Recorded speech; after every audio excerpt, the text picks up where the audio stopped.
Hello and welcome to another edition of Mainly NBA. Today we're going to be talking about the hottest team in basketball, the Utah Jazz. Now before we get started, make sure to leave a like on the video and subscribe to the channel. So, the Utah Jazz, they are currently the number one team in the Western Conference. After beating the Mavericks last night, they extend their winning streak to 11 games.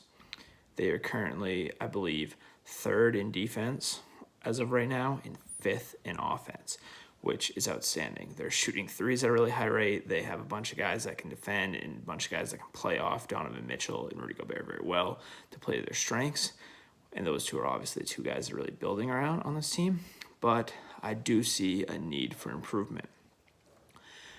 More specifically, just they need to begin looking ahead to who they're going to match up with in the playoffs, because it's looking pretty clear right now. They're going to easily cruise into the playoffs. But when come playoff time, they're going to have to go up against the likes of LeBron, Kawhi Leonard, Anthony Davis, Paul George. And the teams, I mean, we saw last year, no one really stopped the Lakers. That's why they kind of cruised to a championship. But if you look at the team that beat the Clippers, they were the Denver Nuggets. They had a guy by the name of Jeremy Grant. Jeremy Grant he's one of those bigger, longer defenders, and it really helped to slow down Kawhi and Paul George, having those wings that are very defensive-minded. I mean, you see now Jeremy Grant's obviously evolved into a more all-around player, but you're going to need those elite defending wings to compete and to slow down these LA teams. Now, there's not really a ton of them available, and they already have some decent defenders on their team right now as it is, but they definitely need to improve in that department.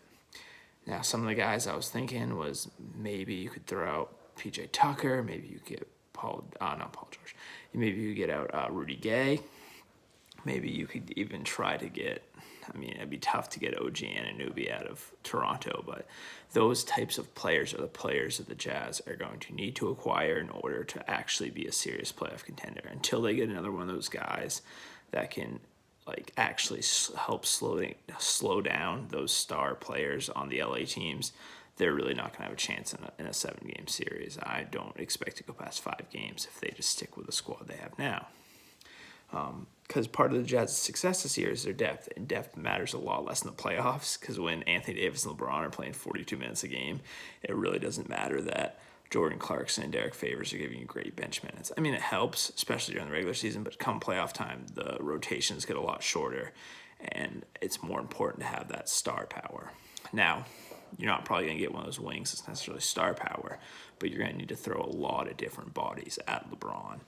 You're going to need guys at 100%, and their full focus needs to be on stopping LeBron, stopping AD, stopping Paul George and Kawhi Leonard.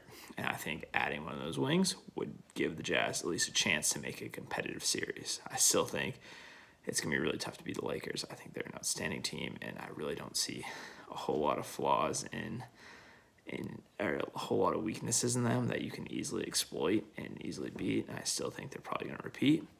But if the Jazz want to make a serious run at contention, they're going to need to get a bigger wing player who is defensive-minded, who can guard these elite wings and forwards at a very high level. So that's all I have for today. Hopefully you guys enjoyed the video. Once again, make sure please leave a like on the video, and I'll be back later this week.